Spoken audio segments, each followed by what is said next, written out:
Hello everyone, my name is Anurag Kumar. I am a member of Group 11 and this is our DIY project. This is the phase 2 of our project and we are Group 11. These are the group member. It is me, Anurag Kumar, Dhruv Rati, Mradul Agarwal and Rudransh Agarwal. Our project is based on human activity recognition and this is the phase 2 of our project. So what did we accomplish? After completing the phase 1 of our project, our main job was to gather data and train and test our model. We gathered data using an ultrasonic sensor and a sound sensor. We cleaned the data and now the magic begins. So this part of data gathering will be explained by Rudransh. Yeah, so hello everyone. My name is Rudransh Agrawal. So let's start with data gathering. Next slide. Yeah, so as you can see on the left side of the slide, there is a table in which so much of data is given. So we gathered this data from the hardware which we have designed. So the WIS data corresponds to the ultrasonic sensor reading and the DB data corresponds to the decibel sensor reading. And we also classified this data according to some ranges as single person or party. Next slide. Yeah, so we also classified this huge data set into two parts. First, the training set, and second, the testing set. Next slide, please. So as you can see on this slide, you can see a plot. So this plot is basically the decibel sensor data in the case of a single person. So you can see on the screen, the range is from 56 decibels to 68 decibels. And we have also color coded it as green. Next slide. Yeah, so this plot is the decibel sensor data in case of a party. So in case of party, the volume of the sound increases. So we also increased our range from 66 to 80 decibels. And we also color coded it as blue. Next slide. So this is the ultrasonic sensor data in case of a single person. So you can see the ranges is from 50 to 100 and the color coding we have chosen as red. Next slide.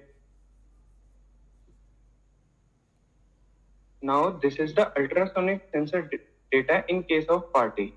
So it is a turquoise blue color and the range is from 80 to 100.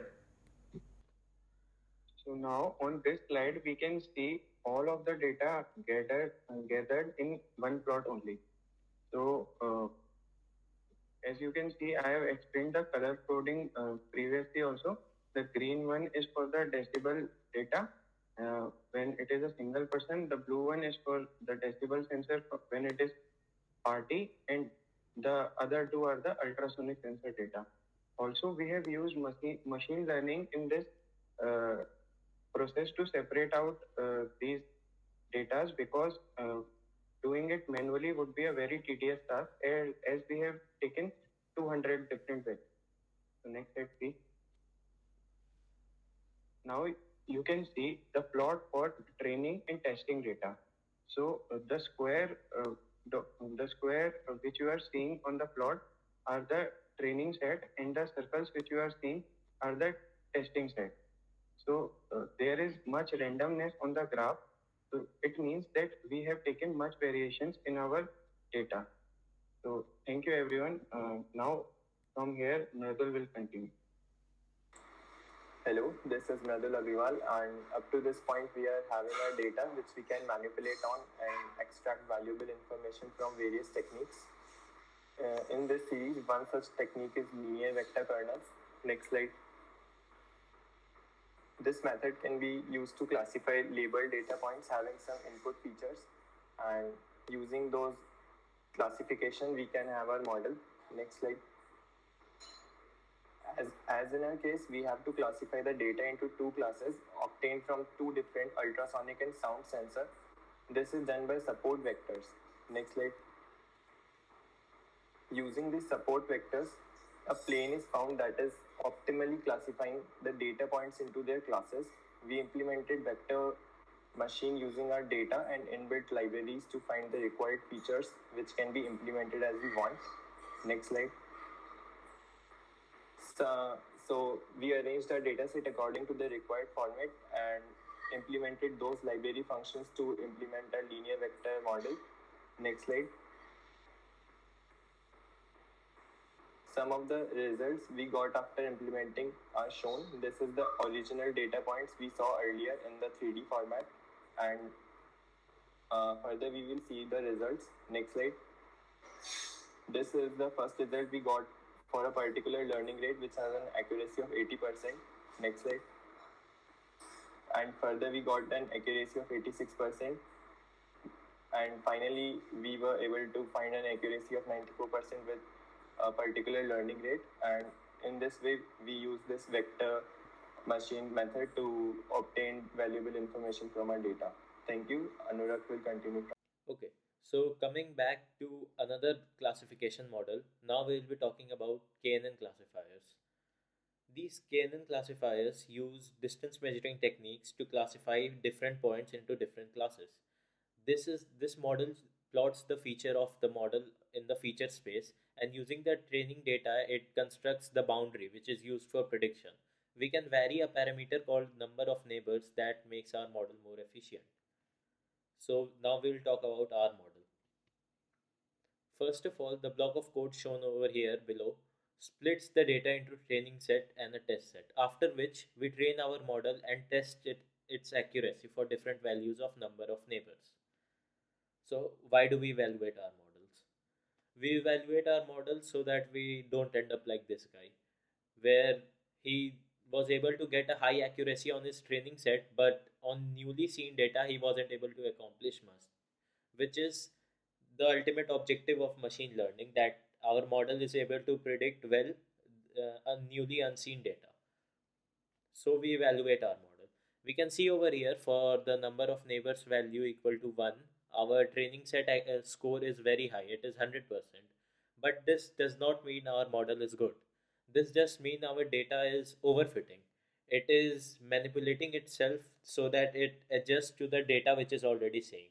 We don't want that. So we increase the number of neighbors, and as you can see over here, in case of one neighbor, the training score was a perfect one, but the test score is just 94%. And as we increase the number of neighbors, we can see that our test score increases to a maxima and then again falls. The left side of the maxima is called overfitting region, and the right side of the maxima is called simple modeling. You can see over here, as the training score decreases, the test score increases up to a certain point, and after which both of them decrease. This is the maxima of this test score is known as the generalization point, and this is what we want from our model, to be able to generalize well on newly unseen data. Using this models, we are able to plot decision boundaries. You can see over here the whole space is divided into two regions, which is one is blue and other is red. And any point which we get using the ultrasonic sensor data and the sound sensor data will be plotted in this region.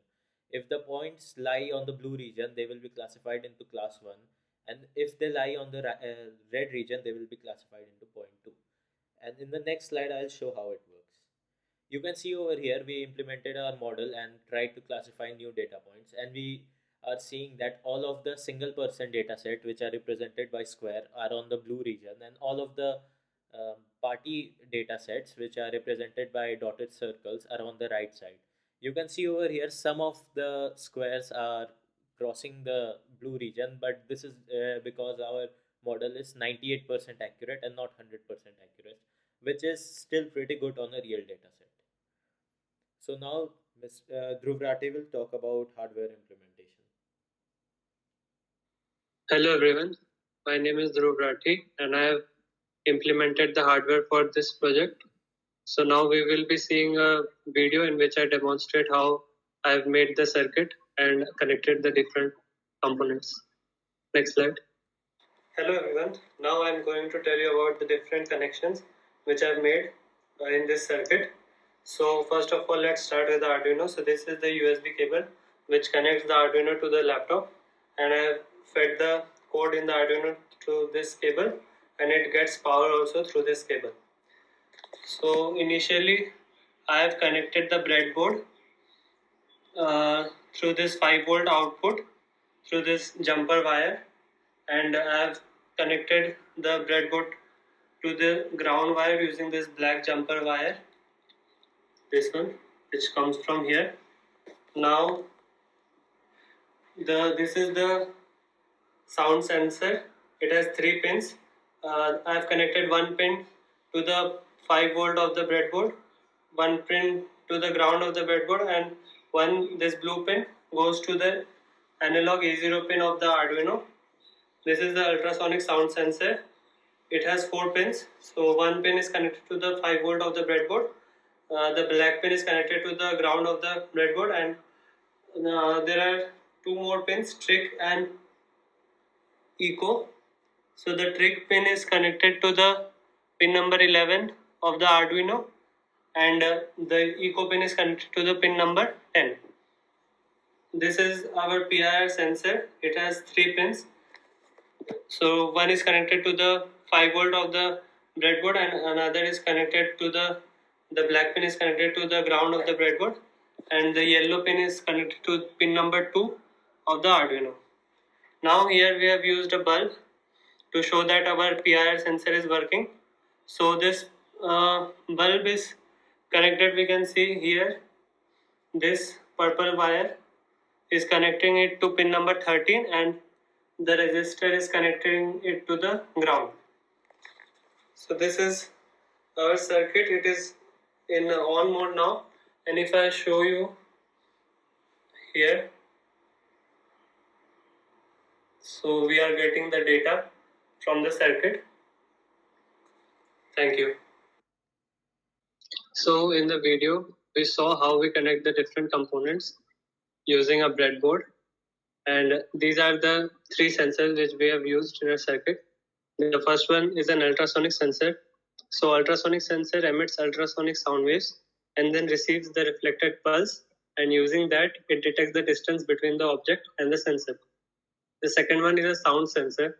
So sound sensor is a module that detects sound waves through its intensity and converting it to electrical signals, and through it we use it to get to know the level of loudness at a place.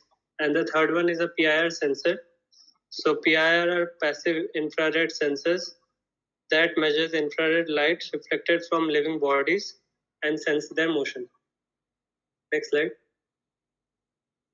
So this is the data which we get when our circuit works, and so we are able to see that how using 3 cheap sensors we are able to get a lot of data and then classify the data and predict many things from the data which we get in the future.